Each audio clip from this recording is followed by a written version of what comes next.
Good evening, ladies and gentlemen, member of the SEMPI group.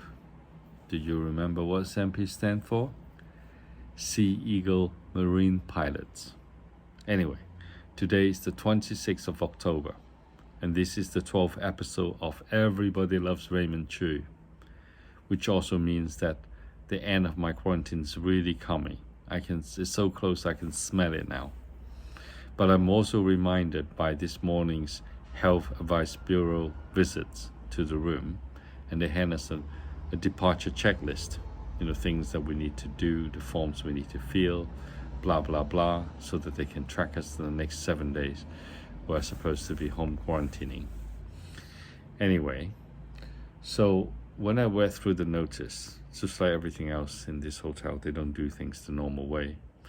The first thing that they don't do is they don't allow you to have any friends and families to come and pick you up from the hotel on the 15th day. That's because the hotel is organizing all the transportations for you. So that's very strange. The second thing is, I'm not allowed to leave the hotel between 1 or sometime from 1 to 5. So I definitely cannot leave before 1. Because the result from the antibody will not be out. But they are saying that because the antibody test takes so long, that's why everybody has to stay behind. I think that's bullshit, but anyway. There's one thing that I discovered, although I always say the food is quite nice, but today I got this. That's horrible, that's disgusting. Anyway, well, that makes me think about food.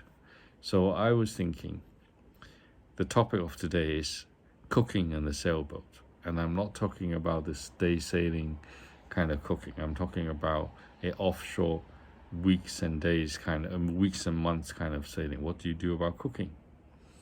So, the obvious thing is you probably do a lot of fishing, you eat a lot of fish.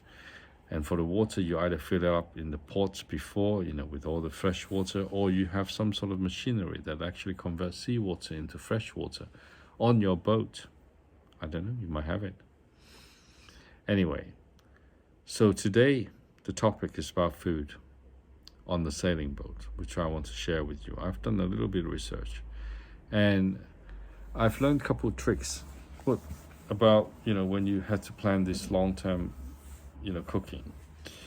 And one thing is, obviously, you have to do a lot of preparation from chopping. And they said trying to plan ahead and chop the stuff when the sea is calm. That makes sense. You don't want to chop your fingers off, rocking about. The second thing that they are suggesting, which is a really good idea, is when people planning on a long-term sailing, they buy a lot of canned food, the tin food. And what they're saying is, well, empty those things, put in a Ziploc bag and freeze them. Because at the end of the day, when you finished all your tins, those empty tins takes up a lot of space. And hopefully you're not throwing to the sea and just contaminating the sea. So they suggest to put in a Ziploc bag so that when you finish, you just have to rinse the bag. The bag will pack very flat. Okay, my 4 minutes is coming up. I have 2 more tips to share with you tomorrow.